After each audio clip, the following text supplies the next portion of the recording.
सान गगुआ देवभूमि रे भागवत जन्म पालित मंदिर मालिनी देवभूमि सान गगुआ रे आज भाद्रव पूर्णिमा रे भागवत जन्म महासमारोह पालित हो जाइछे।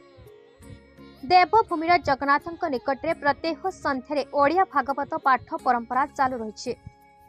भागवत नित्य पारायण को आज बढ़ाई दिया जाए। पुनश्च आश्विन कृष्ण पक्ष प्रतिपदार आरंभ करा जाए। भागवत जन्म उपलक्षे आज मंदिर रे जनसमागम होता। दिन बेले नित्य सेवा सहित श्री भागवत जन्म पर विशेष पूजा अनुष्ठित होता। संध्यारे पारंपरिक रीति रे कीर्तन सहित भागवत पाठ कराइथिले।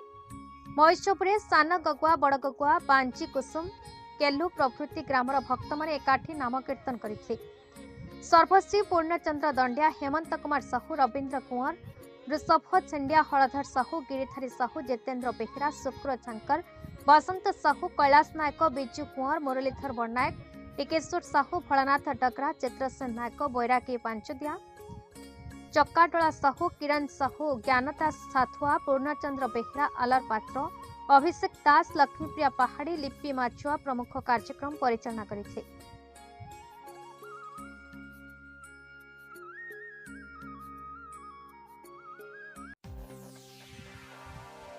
कमलेश प्रसाद मिश्र की रिपोर्ट, भारत न्यूज।